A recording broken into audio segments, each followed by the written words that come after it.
Yeah, the work behind us is OBIT, and it's spelled in uppercase on purpose. And the book is called Oil News 1989 to 2020, and that is in regular writing. Yeah.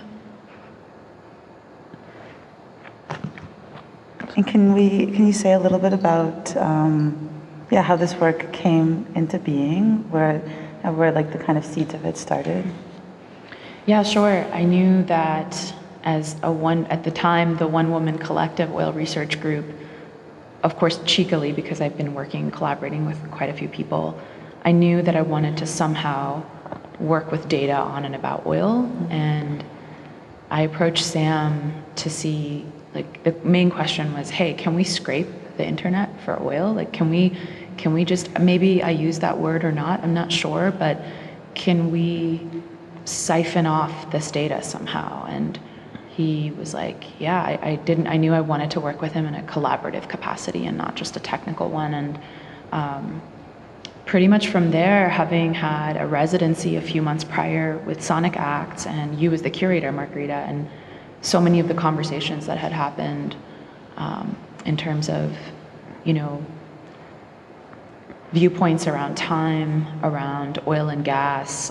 The oil and gas course I was taking at the time at a London Oil and Gas Institute, it was just a lot of material. And I think in the subsequent conversations with Sam and thinking this through, rewriting the descriptions in concert with you all, we started winnowing it down. And we knew that of the many, many databases that we found, and this was like a Google Doc passed back and forth between us. We knew that this one in particular started to seem really interesting. There was like a narrative, a biography of sorts, or seen another way, an obituary. And I think I remember Sam saying to me, like, hey, this is really interesting when I put these entries into columns, like almost like an Excel or a Google file. It's really interesting what kinds of data can be procured. For example, the name of the well, how many barrels of oil it produced or didn't produce. And we looked into it, and it was, I think at the time, something like over 310,000. And that was initially how OBIT came to be. I think at the time we even called it the oil scraper for a long time. It stayed semi-untitled. But, and then from there, we had this idea of like, hey, there's this other database, this other trove of information, namely the broadest, most highly valued journal from the oil and gas industry itself, Oil and Gas Journal. And what do we do with that? And I think it was at that point when we approached Sonic Acts again and said, hey, we're really excited to do OBIT with you, but we really think that this project should exist as a book. So yeah, when like Mona Lisa contacted me and was like, I want to do something about collecting data about oil, and I do a lot of work with a technique called web scraping, which is just when you write a computer program to browse the web on your behalf and download data from the open web. And so it was an exciting opportunity for me to kind of get into and figure out like what are some of these like databases online, what are some of these websites online that contain information about oil that we could maybe make use of for this project. And so we kind of got to work, and yeah, like you were saying, we downloaded like a tremendous amount of data from a variety of sources. So it was like a website called the Well Database, which contains information about every single oil well in the United States. Oil job postings from a beautifully titled website called oilyjobs.com. Check it out. Equipment rentals and sales, so like you can actually go and buy like used discarded oil rigs, and that was an interesting data set to look through. And then of course we also downloaded every single news article that we could find about oil.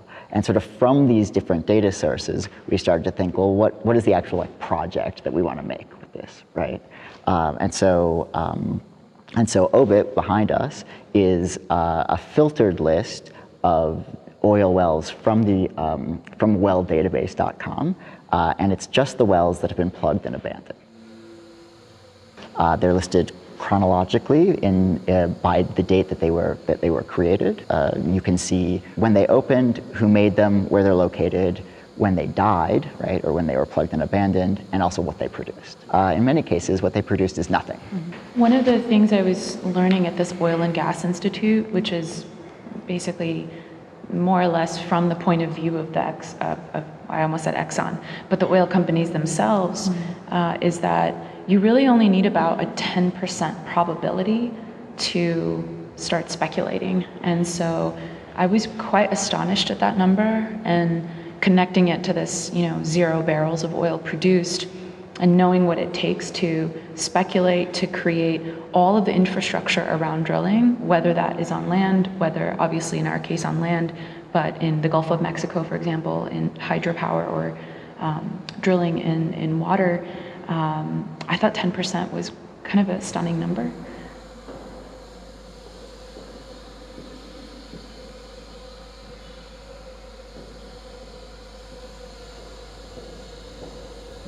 There is, of course, like the whole know your enemy, this like kind of anarchist idea of knowing your enemy, where you try to get an understanding of like what is the industry actually saying, what are the headlines like after the Exxon Valdez oil spill. Yeah.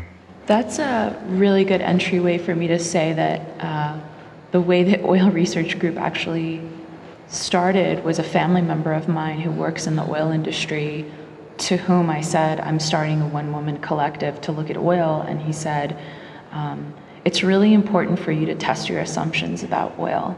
And I took that to mean oil and gas bodies all over the world, from, they're multi-conglomerates, but international agencies like in France and the US and other places produce a stunning amount of knowledge and information about themselves. And they take it's very serious. It's not like a counter move, or they're beyond like oil prices, which I think is the way most of us interact with oil, other than the gas station. Like, we think of the economy based on what the billboard says. We were just coming into Amsterdam, and that was like one of the first things I noticed, that it was $1.99. And I said, look, Sam, it's so cheap. But he was like, wait, but it's in liters, maybe not in gallons. And like this conversion process, right? But how these bodies make sense of their own knowledge is something that I think is very unseen.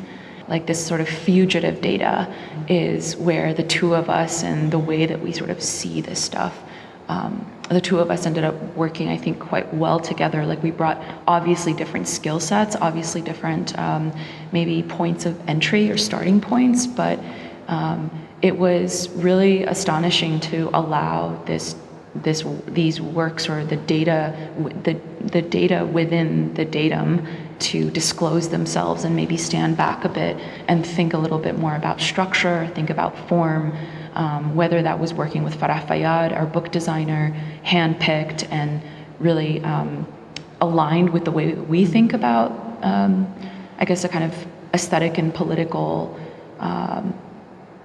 response or form.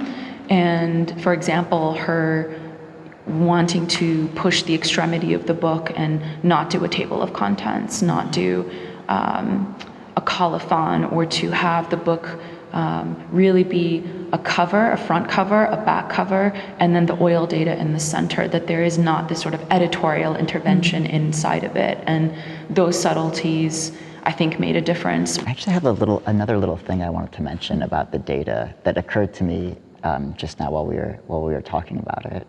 And it brings us sort of another connection between the work behind me and the book, which is that, like, obviously, like, you shouldn't trust what you read in this book because it's written by the oil industry for the oil industry, right? And you can learn a lot from it, but you shouldn't trust it exactly. And in a way, it's actually the case with the work behind us too, right? So when it says 0 barrels of oil, like, we're believing that the data set that we're working with is being honest there. Yeah. But there's actually no way to verify if that's true or not, right? And in fact, like, the whole thing is just us reproducing, again, this sort of resource that really is for the oil industry, right? Because normal folks like us probably aren't going to welldatabase.com and doing, like, why are we, right? And so there's a sort of interesting aspect there of like the credibility of this data. I think we shouldn't take at face value. In the same way that we obviously shouldn't take this at face value, but maybe we shouldn't take that at face value either. In a way, this is like bookended, like you said, there's like a physical beginning and an end.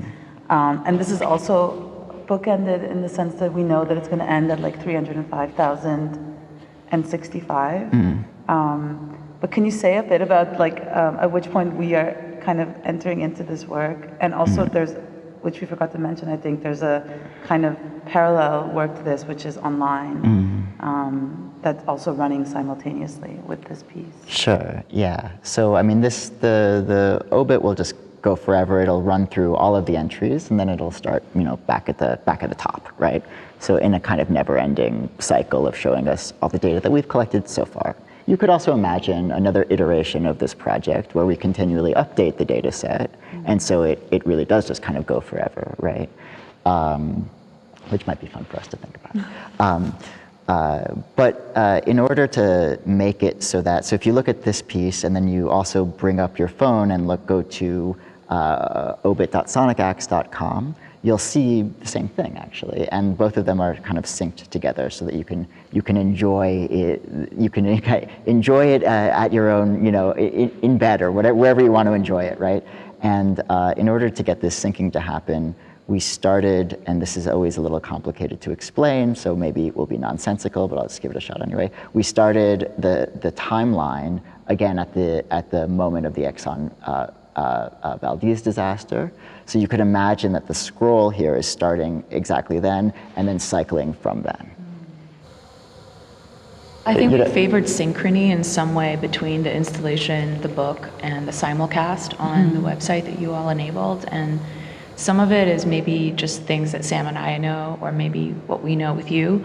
But, I like the idea of making a decision or having some kind of inner logic to the work, even if as a viewer you're just starting where you might in bed or in the installation or holding the book. Yeah. See it like through all of these headlines, kind of traces it and collects it in one space. So this is 2007, July 23rd.